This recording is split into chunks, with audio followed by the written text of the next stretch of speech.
Now, if you thought Keith was an exciting guest, wait till you meet Aaron Bruno. Aaron heads up a band named AWOLNATION. And I know you've heard of them, so I don't know what I'm saying, but just in case, I just want you to know that I'm very excited because he's going to come through the door and he's actually going to sit on the couch and we're going to have a chin wag. So before we do that, here's a little sample of AWOLNATION. And when we come back, I will hopefully have him on the couch. So watch this and we'll be right back.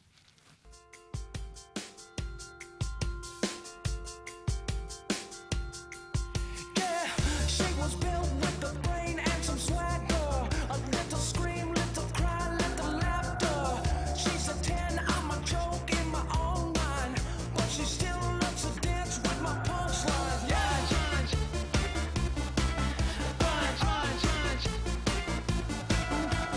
This love found us, now I see it. This love up, down, please.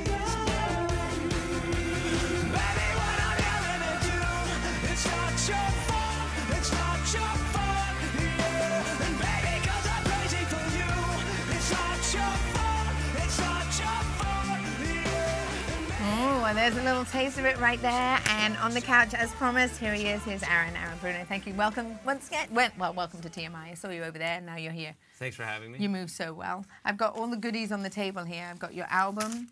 I've got the brand new single. Oh, nice. But before we get to all of that. I don't even have that single. You don't? No. Do you want to take a look at it? It looks pretty hot there. Really good. I'm going to jam that in my ride on the way home. I think this That's looks pretty cool. awesome. Go get it. We're going to talk about Cool Not Your live Fault. photo on the back. That's right. Not Your Fault in a little bit. But first of all, we want to get to know you're new at TMI. I am. But you're. I'm surprised to be here. I know. I Most overheard the people discussion are, about trust me. the charts and stuff. So to be sitting here talking about something like the charts seems unfathomable to me. It certainly did when I wrote a lot of these songs. So. Yeah, well, I heard that when you actually write music, you don't really write music to make a hit record. You try and make music that will stand the test of time. That's a goal. I suppose so. These song ideas just, I never sit down and try to write, a more up-tempo song or a ballad song. I write the ideas that sort of come to me when I like to go to the ocean most of the time when I'm home, or do my day-to-day routine, I suppose. So these ideas come to me, and I do my best to, put them on record as soon as I can. Yeah, it's so funny because when I go back into your music, even when you were with in your other groups that you were a member of, it's just there's so many, and I've noticed the influences. Yeah, that's in there. There is so many going on. There's so much going on. How do you put yourself? What genre do you put yourself in for AWOLNATION? Well, that's an interesting question. It's the most commonly asked question, I guess.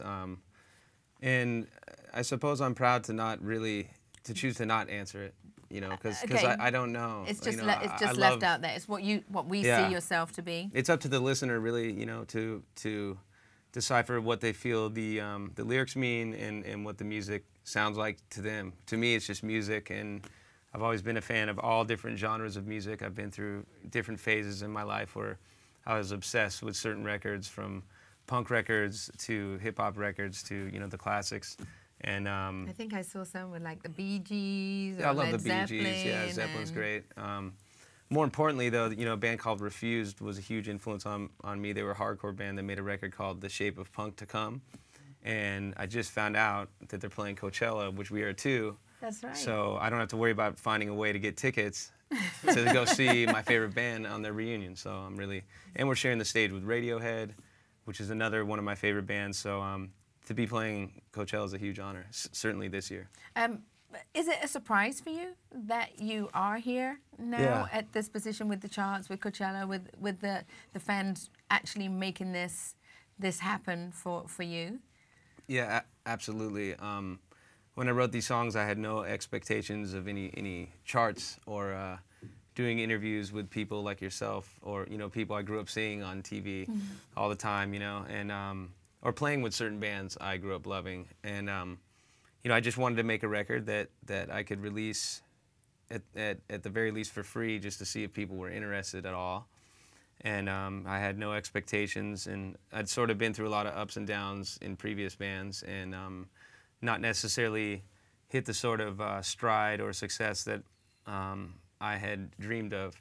So going into this project, I just wanted to make the best music I was capable of making, and make sure I was true to the vision that I saw, and have no one manipulate that in any way. And at the very least, just get it out there, and people seem to like it for whatever reason. Is that why your partnership with Red Bull Records is so unique? Because actually, it sounds to me that you went into that house saying, "I'm an artist and I just want to be as creative and just like let me do my thing." Well, yeah, which is very rare. Yeah, it's very rare, and that was a stance I took, and they came on board and didn't want to change what I was doing, and they just kind of wanted to partner up, and I think they believed in me maybe, you know, being in something like the charts more than I did. So, Right. you know, I'm very lucky that they were crazy enough to believe in me, I guess. Well, you're lucky. I think we're lucky. I have the album right here.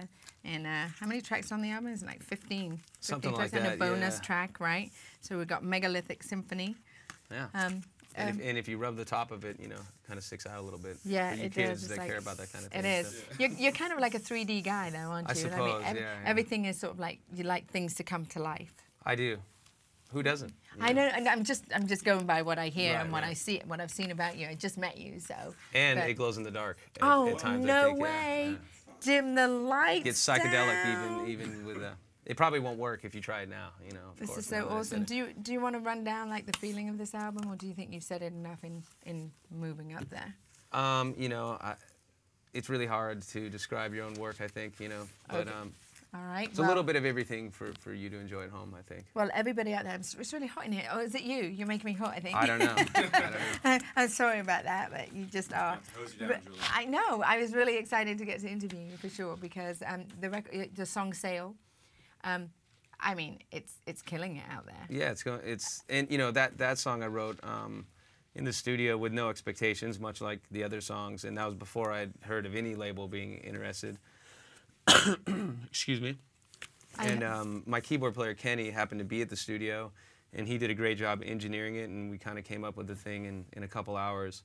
And of all the songs on the record, I certainly thought that would never be on the radio. So the fact that sort of opened the door and gave us all these opportunities was sort of left it open that we could be as creative and strange as we want to moving forward, and that's a great place to be for me. Is that because of the lyrics, basically, on that track? Or? Maybe, you know, maybe it's the lyrics. You I do think say the some song. stuff on that track. There's some stuff that's. It's strange how many kids like the Hardcore. record and the song too, because there's some really, I guess you could say, darker lyrics at times, and so I'm shocked that so many kids seem to like it too. But I mean, maybe that goes back to the fact that I really enjoy nursery rhymes and very catchy stuff from Nirvana to all the punk music I listen to hip hop, to the Beatles, and Neil Young, so forth and so on. Michael Jackson and Prince were huge for me. Growing up in the 80s, and my mom would take me to school. So, of course, we'd listen to Kiss FM growing up here in LA, and that was when it was just Madonna, And, Prince, and Michael watching Jackson. MTV. Exactly. Thank yeah. you. Doing that whole thing, I you just know. had to so, get in there. Yeah, watching that, and so yeah, I never I thought heard I'd on do that this. song it's a slight little nod to Styx. Is No. that correct, or is that the No, wrong that's one? totally false. But you know, that's Because a great song. it's so- written up there. So I was just like, Yeah. that sounds like a little bit stray. Yeah, I mean, there's some lyrical ties, I guess, but by no means does it sound like Right. that song. I don't think. Right. But you know, if people want to feel that way, that's totally fine too. See, I don't expect everybody to like What you do. what I do at all. You know, so if they do, that's a huge bonus. So you know, I tend to expect the least and hope for the best, as they say. How do you feel when people sit there and they, I wasn't going to say it because, of course, when we read up about you and AWOLNATION and about Aaron, and things do pop up on the screen that probably have been said over and again. But how do you feel when people describe your music in a certain genre, like they were saying, you know, from Led Zeppelin to Aretha or something like that? How does that feel? Do you think, oh, well, thumbs up, all good, I crossed the board? Well, or does it thumbs stray, up. make you stray into...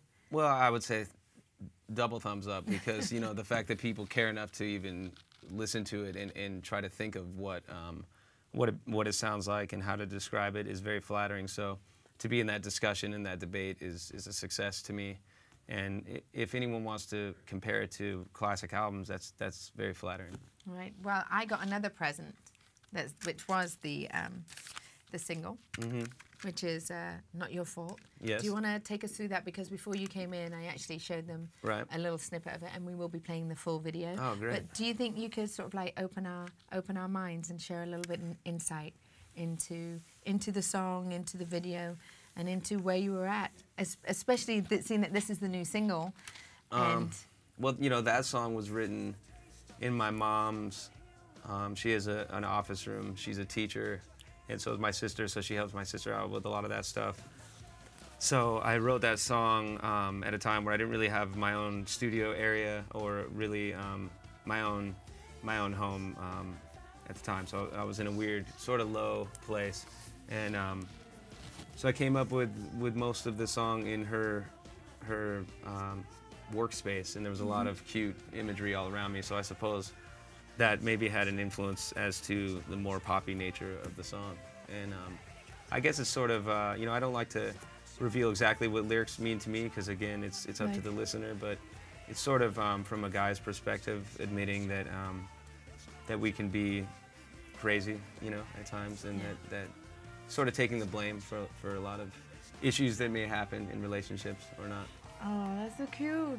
So, you know, we thought to make a lighthearted video with it, because I thought it'd be really cheesy to do like a love story sort of video with me in it, you know. So. Now, this doesn't. It's not a video that actually, you know, you can do in a week. It's really weird to just, you know, be talking to you guys and have this. So there's a little too much Aaron around right now, I think. You know. No, not too much. It's only a half-hour show. So That's true. That's true. That's it. So, how's the tour going? I know you've been out there on the road and still on the road, right? Yeah, I mean, again, much like people being interested in this record, it's shocking that so many people have been inspired by the song that they heard and want to come actually share the experience with us live. And I've always enjoyed live shows ever since I was in high school. So, you know, we're very passionate about being as good as we possibly can live, and like to promote a lot of and encourage a lot of crowd participation, and you know, sort of bring back that nice 90s energy of alternative music and punk music, where everybody got together and sang along as a family, and you know, got wild. And you know, I want people to go home a little bit sweaty and feel like they made the most of the opportunity.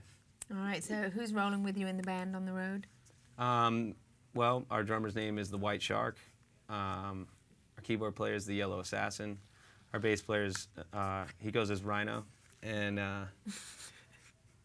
our guitar player's name is Sweet Tea, and we just kind of roll around and see what happens. You know? And those names. And I couldn't do without these guys, by the way. All right. Well, I'm going to see you at Coachella. I heard there's a is there possibility talk? I don't know if it is a video game or something possibility. Well, or not we really did make a sure? video for the Not Your Fault, or a video game, I'm sorry, for the video Not Your Fault. So you could actually be any of the characters in the video and you know, fight enemies, I guess. All right. And it's a lot of fun. You know, it's got that Nintendo feel, the early '80s Nintendo feel, so anyone can play it. Well, you have no enemies here, and I want to thank you so much for coming out, and thank you for my present. Yeah. I'll go home, switch all the lights out, and just chill out see what tonight happens, and you have know. some fun. Maybe break out all the old black light posters and get weird. Yeah, I hate to tell you that I do have one. Oh, okay, cool. So, but thanks a lot. Thanks Thanks for for sharing having that. me. And I'll see you at Coachella. Okay. For sure. see you there. Thanks a lot. So, what's the best way for the fans to follow you? It's basically Twitter, Facebook. Twitter, Facebook, all the stuff the kids are into these days. Listen, you know. you guys know how to get there. But I'm very excited that we got you here. Thanks for hanging out and being on the couch. Thanks for talking about us. us. So that's it. That's going to be a wrap. Don't go anywhere there, because we are going to show you, of course, the video. The owl as is we watching go. you. The owl is watching you. There you 360 go. degrees of head. Rush, right? Fly Yeah. by night. That was it. I had those pillows made, by Fly the way, by of all night. my little favorite bands. Fly by night, don't waste your time. Right? I'll Isn't that make the sure lyric? I get a T-shirt of yours from Yeah. Coachella, and then I can put Oh, cool. one of It'll those. be a pillow. Yeah, you can be a pillow. You can be Hopefully a pillow. Lady Gaga could sit on it or something. You know? All right. Okay, that's it. That's enough. That was definitely TMI. We'll see you next Thursday, same time, same place, right here, live on Billboard.com. And for the week's hottest stories, okay? And a fresh new, don't forget, top 10 list hopefully, plus your all-access pass to the biggest events in music. We're going to leave you now with AWOLNATION's brand new video called Not Your Fault. Go get, well, the album's been out for a year, but go get the Less than a year. Less than a year. It's just was it March? Was it March Something 2011? like that, It was yeah. something like that. Just getting started. So the album, Megalithic Symphony. Enjoy yourself. I'm Downtown Julie Brown. This is Aaron Bruno sending you peace, love, and of course, rock and roll. Oops, sorry. Went a little too high there.